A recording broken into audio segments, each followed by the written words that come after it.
Alors maintenant, dans la méthode 2, on va reprendre la même fonction f, mais on va rechercher la valeur du maximum sur la courbe et à l'aide d'une fonction de la calculatrice qui nous donne une valeur approchée du maximum directement.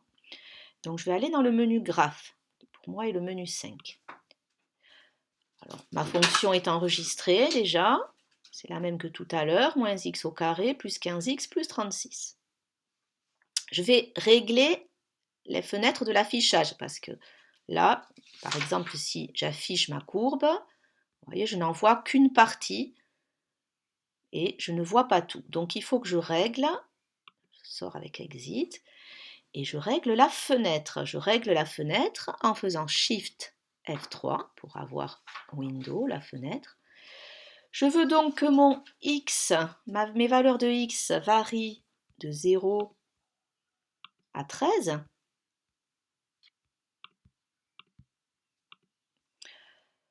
Je vais laisser un pas de 1.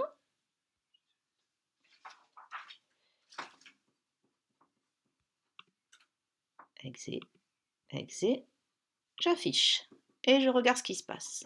Alors je vois rien. Pourquoi je vois rien? Parce que je n'ai pas réglé les valeurs des images ici. Ça ne va pas assez haut. Alors j'essaie de me souvenir tout à l'heure ce que j'ai vu dans les valeurs du tableau.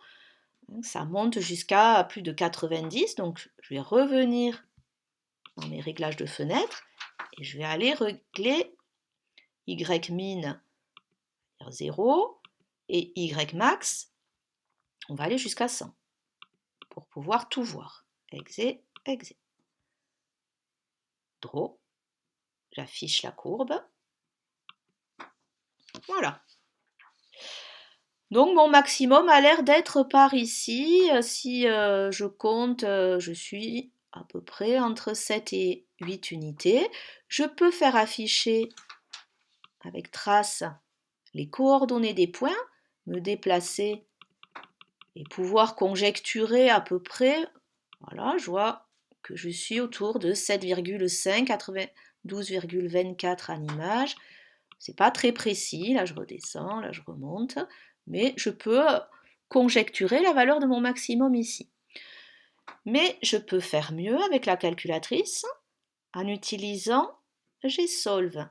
Shift F5. Gsolve. Et ici, vous voyez, j'ai la fonction max. Donc je l'obtiens avec F2.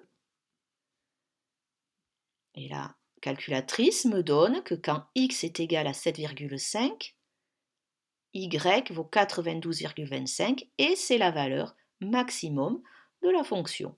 Donc je peux compléter ma phrase ici. On lit sur l'écran que la valeur du maximum est 92,25 et qu'il est atteint en x égale 7,5.